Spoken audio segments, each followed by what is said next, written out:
అక్షయ తృతీయ వైకాస మాసం శుక్లపక్షంలో ఈ నెల 30వ తేదీన బుధవారం రోజు రాబోతోంది.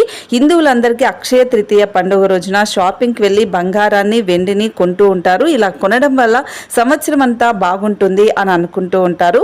అయితే అక్షయ తృతీయ రోజున పొరపాటున కూడా ఇప్పుడు నేను చెప్పబోయే వస్తువులు అనేది అస్సలు కొనకండి. అలా కొన్నారు అంటే మీరు ఇంకా లేనిపోని సమస్యలు తెచ్చుకున్నట్లు అవుతుంది. బంగారం వెండి కొనకపోయినా పర్వాలేదు, కానీ ఇప్పుడు నేను చెప్పే వస్తువులు అస్సలు కొనకండి. ఈ రోజున కత్తి, కత్తెర, సూది, కొడవలి, గొడ్డలి, బ్లేడ్లు ఇలాంటి పదునైన వస్తువులు అనేది అస్సలు కొనకండి. ఇవి కొంటే ఇంట్లో గొడవలు, విభేదాలు వచ్చే అవకాశం ఉంటుంది. అలాగే నల్లని వస్తువులు, నల్ల రంగు వస్తువులు, దుస్తులు, ఫర్నిచర్స్ కానీ ఏవి కూడా ఎలక్ట్రానిక్ వస్తువులు నల్లటివి అనేది అస్సలు కొనకూడదు. నలుపు రంగు వస్తువులు కొంటే జీవితంలో ఊహించే విధంగా కష్టాలు వస్తాయి. అలాగే స్టీల్ సామాన్లు, అల్యూమినియం పాత్రలు కూడా అస్సలు కొనకూడదు. ఇవి కొన్నా కూడా మీకు సమస్యలు వస్తాయి.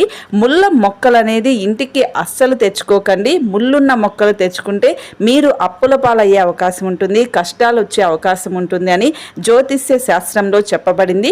ఈ రోజున మీరు బంగారం వెండి కొంటూ ఉంటారు. ఇలా కొనడం వల్ల శుభప్రదంగానే ఉంటుంది. ఒకవేళ మీరు బంగారం వెండి కొన్నా కొనకపోయినా పెద్ద సమస్య ఏమీ లేదు. కానీ ఇంతకుముందు నేను చెప్పిన వస్తువులు మాత్రం పొరపాటును కూడా అస్సలు కొనకండి. ఇవి కొన్నారు అంటే కోరి మీరు కష్టాలు తెచ్చుకున్నట్లే అవుతుంది. కాబట్టి ఇది నేను చెప్పేది జాగ్రత్తగా పాటించండి. అక్షయ తృతీయ రోజున అందరూ సంతోషంగా ఉండాలనే ఉద్దేశంతోనే ఈ వీడియో చేస్తున్నాను. కాబట్టి ప్రతి ఒక్కరికి షేర్ చేయండి.